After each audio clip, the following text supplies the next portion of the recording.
The views, information, and opinions expressed during the following program are solely those of the individuals involved and do not necessarily represent the views of Access Communications, its representatives, or its employees.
Bob Friedrich, and welcome to Cruisin 2022 at the Majestics, and I'm here with Curfew, and he has a little story to tell us about this 56 gasser. This vehicle was, the actual vehicle is in existence. It's a duplicate replica of the gasser that Elmer owns. Okay. He is a collector of cars. Okay. It's custom built. The whole chassis and it's custom built. There's the bottom part of it is a 57 Chevy gasser. What do we mean by gasser when we say gasser? Straight wheel, straight rim, and the axle in the front. Oh, okay. The chassis is also built up downwards. Okay. So that it sits higher.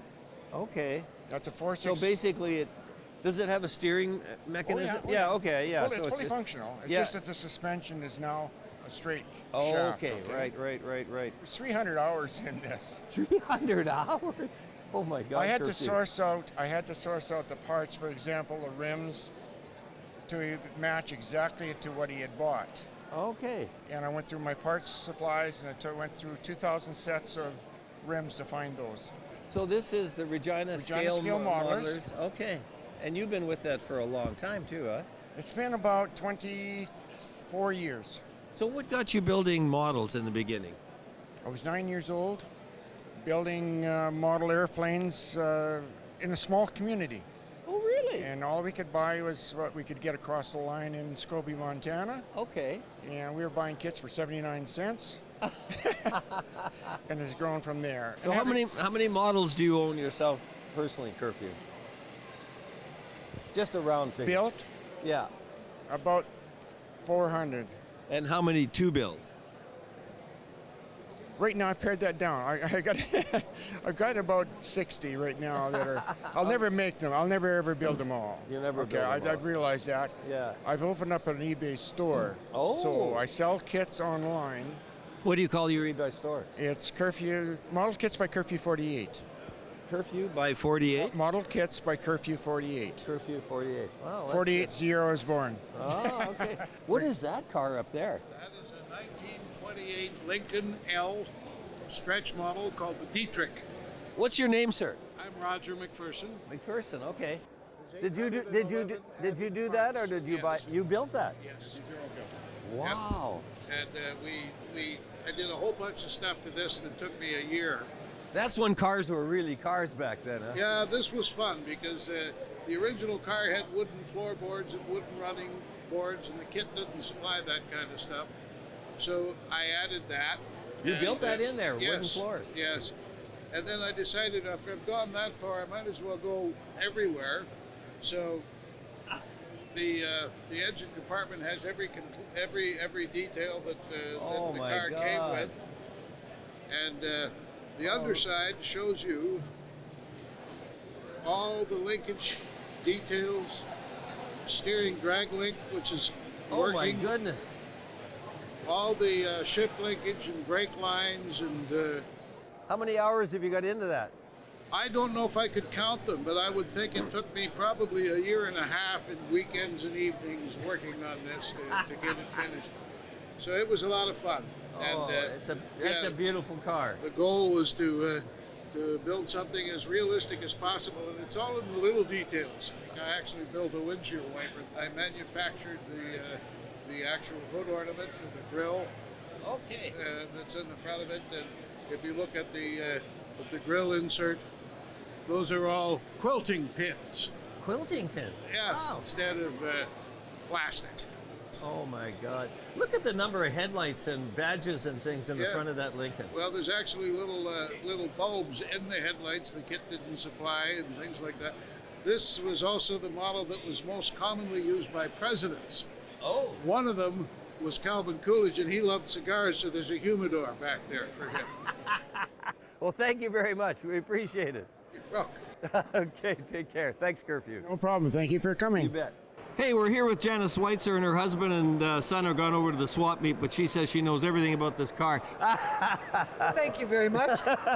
So tell us a little, Janice. This is a 37 Chevy. Where did your husband, I'm presuming it's your husband and you? Where did, It was my husband's, yes. Where did he get it? He found it on a farmyard. really? Yes. A good friend of ours said, you know, I think my neighbor has one, and he took him over and they discussed it, and it ended up, yeah, you want it? Yeah, I think I do. And he says, well, come get it. Oh, come get it. So whereabouts was that farmyard? Just out of curiosity. Not far from Esterhazy. Not far from, are you from Esterhazy Yes, down there? Oh, yes. you're down there. So you came down for the day today? We came down, for the weekend. Yeah. Oh, that's great. Great to get out and go to car shows. So how long was he working on this car? About 3 years. Oh, that's not too bad. So he's done, looks like he's put a new powertrain, wheels, paint, the whole business, The huh? whole 9 yards, frame off type thing. Really? Stripped it right down. What do you got? Do you guys take any tours with this, or is it basically sort of just say? Basically, we just finished it. Oh, you just finished it? We drove it a little bit last summer. Okay. And sort of thinking that maybe we'd like to bring it here before we put too many miles on. Yeah. Oh, it's beautiful. You don't know the color, what it's called, do you? Yes. You do? Yes. Red velvet pearl. Red velvet pearl. Where did he find that color? Did you choose it? It's a Dodge color. Oh, it's a Dodge color. Okay. Yeah. Okay. Wow. Gorgeous rims, gorgeous color. Hey, we're here with Henry Ebert, and he's got a car that's very close to one I had at one time. His is a 63 Acadian, right? Yeah, it's a Nova. Nova. Sorry, I had an Acadian. I'm getting them mixed up here. So, Henry, tell us a little bit about your car. It looks like a race car. It's got 8.97. Is that the best track time you That had? is the best time I've ever run. It sounds a lot quicker than a 902. So tell us a little bit about this car. What bracket are you in? What area are you in? What do This you one do? runs in Super Pro. I bought this car in fall of 1980 as a Oh. dream for $150. And Wow. I replaced everything except the roof panel. Oh, what do you mean you replaced everything? All the Like- sheet metal that you see that is red has been replaced. Really? It's all new. Oh, this So is we a whole kept new the co- original roof. That's it. Yeah. Where did you get all the skin for it then? Well, they're available through various different suppliers. Okay. So you bought all that as a factory aftermarket? Yes. Oh, yes. wow. And we named it Redemption because at some point my friends would say, Henry, when are you going to stop talking and start racing? Oh, It's like, okay, finally we got it together. Now it's my turn. Redemption. So where are you racing at, Henry? Yeah, we run at Gimli in Manitoba. Okay. North Dakota. I'm up in Fargo, North Dakota. Oh, sounds like you're from Manitoba then. We right? are. Where are you from? Winkler. Winkler, I know it. Yeah, good sausage there. Oh. We replaced a lot of the floor section, stiffening it up for the power that we're making. How much power are you making? We're making just over 600 on the motor, and then we're adding 250 horsepower of nitrous. Wow. The two tanks that's there are 900. nitrous oxide. Oh boy. And so, yeah, I leave the line just around 5,000 RPM with my foot properly planted to the floor. Is that a stall converter automatic? It's a high stall converter. Okay. That allows me to leave at full power right off the bat. Yeah, exactly. Yeah. So what are we looking at down there on the floor? Okay, down there we've got the entire electrical program. I built that on the table. Basically, I built it in my head, drew it out on a graph, and then followed my own instructions, building the electrical on the table, and then it just plugs right in. So at any given time. So there's no electrical really of any consequence inside the car and hood. So nope, you're safe. You're safe right here. There. Yeah, okay. I can tune my launch RPM. I can tune my shift RPM. Fully accessible. Do you have a computer that runs off that, or do you just, how do you do that? It feeds the ignition system. Okay. Off of that. Readily available parts off the shelf. Wow. Keep it really And those simple. are the 2 tanks right there? Those are the nitrous oxide tanks. They're an oxidizer. Basically allows you to add more fuel because they are adding oxygen to the mix. Okay. Nitrous oxide So is there different pressures and different kinds of volumes of nitrous that people use? Oh, absolutely it I is. mean, I know that a little bit, but Yeah. I'd like you to tell us about that a little bit. I use a progressive controller that allows me to control how much nitrous is coming on any given time. Oh, really? So How do you it do that? ramps. Where do you do that? I program it right off of the unit right beside the fan. Oh, And okay. so I can program how much it's getting and how quickly it's getting it, and so I can ramp in the power and not lose traction. Oh. Because if I bring in all the power, I may lose traction. The track is sprayed with glue, Yeah. so you're still allowing yourself. Oh, is it sprayed with glue? Oh, I it's didn't know that. sticky. You'll walk right out of your shoes if you walk on that track. Really? You'll literally How walk long has out. that been like that? All along. Really? I All didn't know along that. I for used to many race a days. car like that. Okay. Yep. Oh, Yeah. really? You'll spray it and drag it with tires, with a machine that has tires on it. Oh, okay. Allows you to get better traction right off the bat and put more power down right off the bat. The shifter in itself is auto shifted. Is that a pistol grip or is that what? That's a pistol grip shifter, but if you take note, behind the shifter itself, there's a solenoid there. That solenoid punches it into second gear. It's a 2-speed. It's a power glide. Oh, yeah, power glide. Right? Yeah, exactly. And so Chevy power glide. I can control when that shift happens. It's programmable as if I want to shift at 6,800 RPM, I set it there, and I can keep my hands on the steering wheel at 68. That solenoid gives a kick, and it sends it into second gear. Oh, you don't have to grab it then? I don't shift. Oh. It does it for me. So it's programmed truly and- automatic in a sense. That's huh? right. It's truly I automatic. noticed you got a nice little cooling fan for yourself there too. huh? Yeah, it's plus 32. You're in a 5-layer fire suit. On a hot day, it's plus 32, and you're wondering, why am I sweating these bullets? Well, that fan really makes a lot of difference. No kidding. Behind the shifters, there are 2 more levers. One is for the parachute, Oh, right. and the other is for the battery kill. So instead of strapping in and then realizing I forgot to turn on the car, I have the battery kill switch here. In a case where you're in trouble, you'll be the first to know you're in trouble on the top end. Yeah, yeah. And you can kill all electrical to All avoid so any you don't get a fires. fires. Yeah, okay. So I it's didn't a safety know that. item, and it's well a convenient thing. Gee, that's really cool. So at 149 miles an hour, you pull that, and you feel that chute just properly slowing you down. It's quite the feeling. I'm looking here. I remember my old car, and you've replaced this with all plastics. And is that a rivet or is that a screw? There's a screw. There's actually screws in there holding it in place. There's stainless steel screws. Is there a receiver on the other There's side? a nut on the other side. Okay. You weld on a receiver, basically a 90-degree receiver. Okay. And you drill the receiver and add the nuts on the inside. Wow. But And again, what is this? This is This is Lexan. Lexan. It's okay. 1/6 the weight of glass. Okay. And so collectively, I've lost probably 100 pounds. In the just glass alone. changing all the glass. This is the safety pin. I'll pull this just before the race. Okay. Now you look right behind it. There's the other pin. That's the thing that's holding it in place. And right you're there. pulling that through this cable. Yep, through the cable assembly that leads directly to the driver's seat. Right. So right at the start, at the finish line, I'll just pull it, and it'll deploy.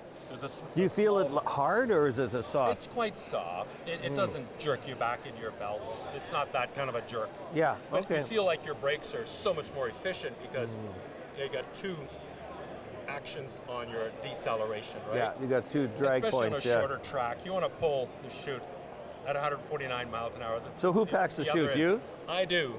It's a bit of a process because if you feel this, there's a spring inside of it, Okay. Oh, that Right. wants to push it out. It pushes it to get it into the airstream. Once the airstream picks it up, it'll blossom. Yeah. Okay, right? gotcha. Spring loaded. This is the battery kill. Oh. This kills all electrical for emergency staff in a case of an accident or whatever. An incident, somebody can come up they and... can come up and instantly kill the electrical. That's the sanctioning body standards. Okay. You have to have an external electrical shutoff if you have an internal or a hidden battery. And in this case, the batteries are in the truck. Okay. Wow. Wow. So this kills it. This as well connects to the unit that I have right beside. So Redemption Racing, that's Redemption. That's what it is. This is our message. you. Wow. Good for Yeah, you. to Good stop- for you. Not to stop dreaming. Right?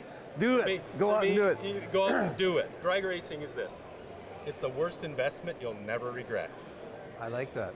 Right? The worst investment. It doesn't you'll never return regret. much. But I treasure the fact that I even did it back in those days. Indeed. And that was very simple. That was the entry-level bracket racing, we called it. Yeah, it was Yep, fun. that's right. But we're making memories. I mean, fast forward 10, 20 years, we're sitting in a rocking chair and we're reminiscing about these days and these moments that we made right now. Yeah. Right? I agree. And to grab life for what it is, especially now, post-pandemic, you can just see a lot of people doing that. They'll just grab life for what it is. Quit screwing It's around and available. let's do Let's something. Just do it.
Okay, we're here with Mark Bernard, and he is the president of the Majestics Car Club.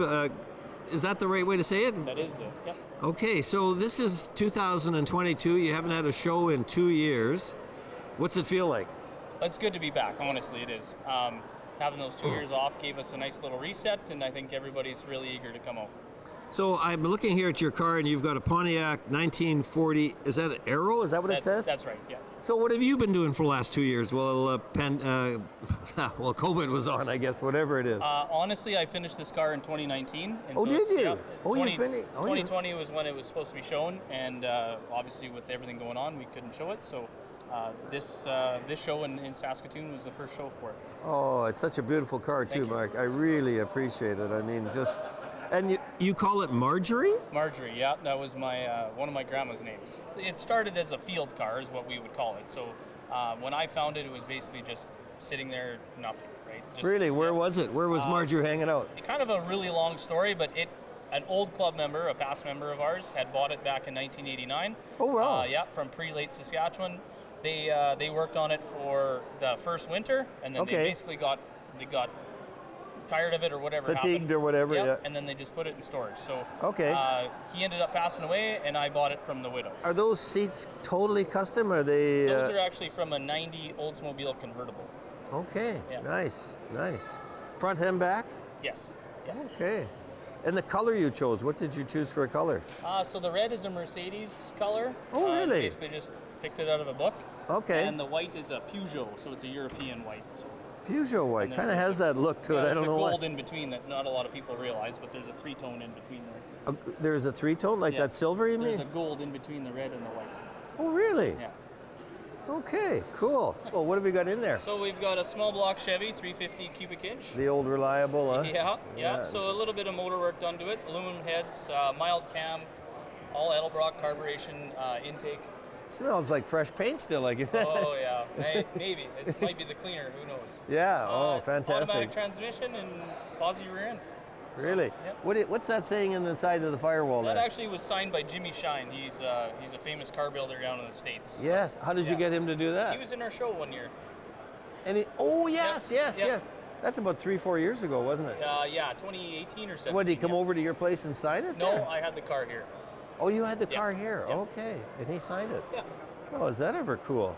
So we're here with Scott and Duncan McKinnon, and they have a Bronco. What year is this? 1975. 1975. You know, I was watching the Barrett Jackson the other night, just some of the replays, and man, they're going for a lot of, not that it's about money, Yeah. but this is really caught They're on. really, really popular right now. They've definitely, the interest, especially with the new Broncos Ford's released, Oh. these have gone up in interest and up in price. So your dad standing beside you, you're the builder, are you? We both are. Oh, you both are? Yeah, we both build this. Oh, cool. And you're not the owner, though. Nope. There's a lady over there hiding that's the owner. There you Yes, go. the camera shy wife. So what was the plan with this? Is this a driver or is this a garage queen? It was a driver, like it started out as a driver. It still is a driver, Yes, but we get a little carried away here and there. a little carried away. Well, we kind I of like it. I like color it. matched the frame and Raptor lined everything, and it's got stainless hardware everywhere. And every panel that we could buy for it, we did. and Oh, so you bought replaced. all factory, after factory panels and stuff. Yes. So tell us, where did you guys find this car? So we actually have had this thing since like 94-ish, 92-ish. Really? We lived up in Prince George, BC, a couple hours north of Prince George, BC. Oh, these would have been popular in that so area. we found it on a used car lot. Are you from? Where are you guys from? We're from Southeast Saskatchewan. Oh, really? So just half hour north of here. Oh, so okay. we were up in Prince George, BC, a couple hours north. We used to live there, and we went to Prince George for the day for groceries, whatever it may be.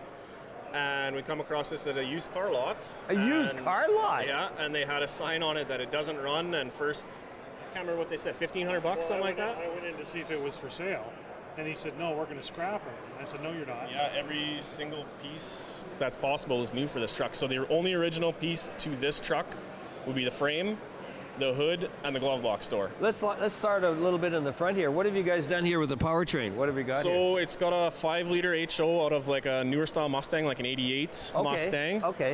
It's Holley EFI Terminator X. Okay. It's got vintage air conditioning and just some kind of little goodies that way. The motor's basically When you stock. say vintage air conditioning, you mean like from around that year? Is that No, what you're- like an updated kit. Vintage Oh, vintage yeah, air is yeah, actually yeah, the the manufacturer. exactly, okay. yeah. So it's got air conditioning.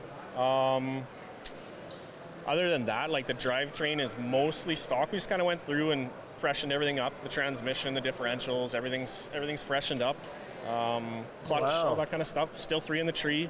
3 in the tree? Yeah, It's a 3-speed standard? 3-speed standard. Yes, sir. Wow. So what color have you picked here? I've always want to know what the color is. What is that? Well, that's actually a Honda Orange, and then it's the gray that's on it is dark shadow gray from Ford. That's not the way the Bronco door worked, is Yep, it? yep. Is that the way they work? Yes, sir. So they used to be able to lift off. So you'd Oh, pull this off, and then you can lift the door actually right off the truck. So you can drive it around. The top comes off, the doors come off, and you got yourself kind of like a man, roofless that's pretty cruiser. cool, yeah. And yeah, and the windshield lays down forward too also. So the interior is stock style seats.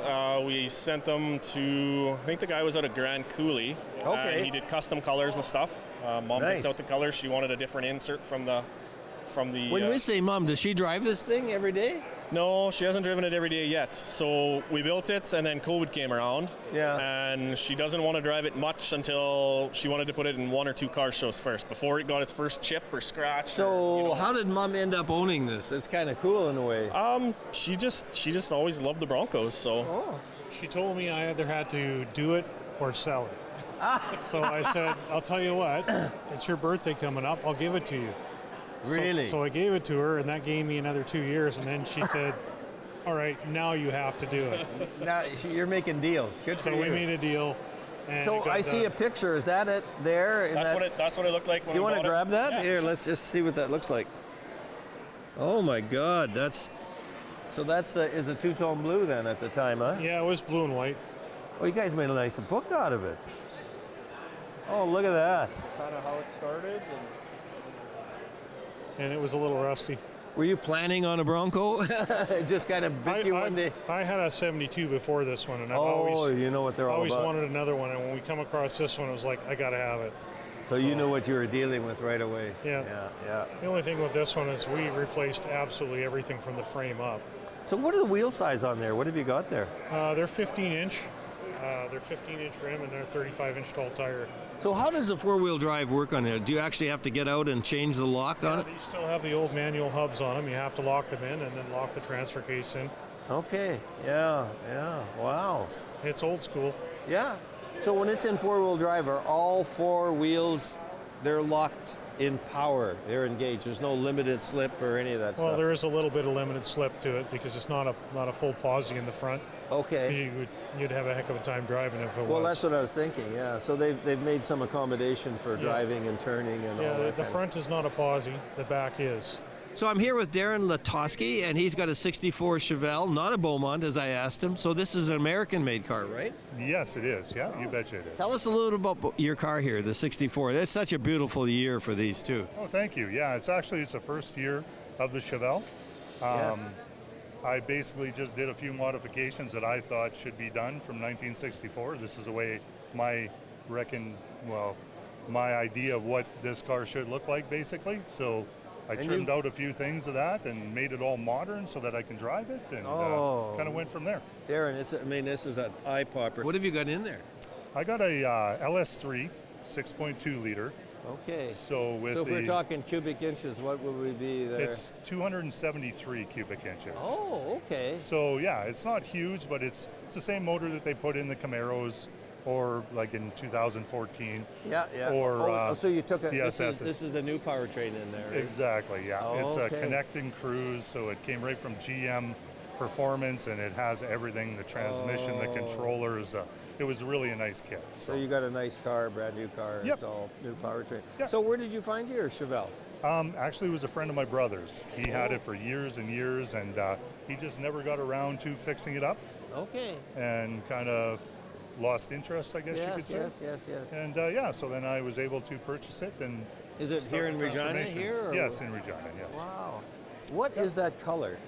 It's called Brandywine Candy. Brandywine Candy. Yes. That is one nice color. Thank you. Yeah, it's over a orange base coat.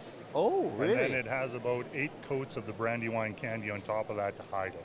So it's kind of a translucent paint. So as you build up, then it darkens the color. So it's just beautiful. Yeah, thank so you what very have you done to the trunk here? You've actually, even in here, you've done a little craftsmanship. Yes, I've added panels in the back. I enclosed it all off and built a custom stereo with subwoofer, and then amplifiers are mounted to the back of that, so you can kind of see them in through that grating. And made that Chevy emblem and all that kind of stuff.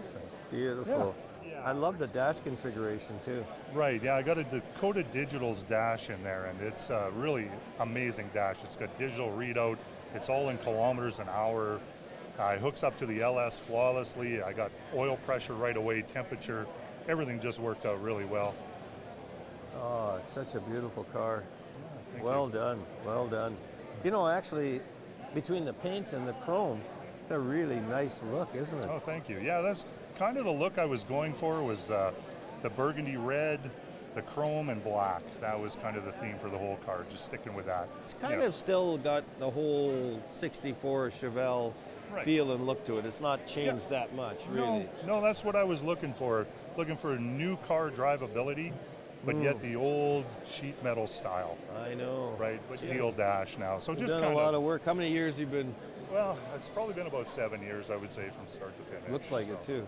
Well, thank you very much for joining us on Cruisin' on 7. Well, yeah, thank you very much. Thank you.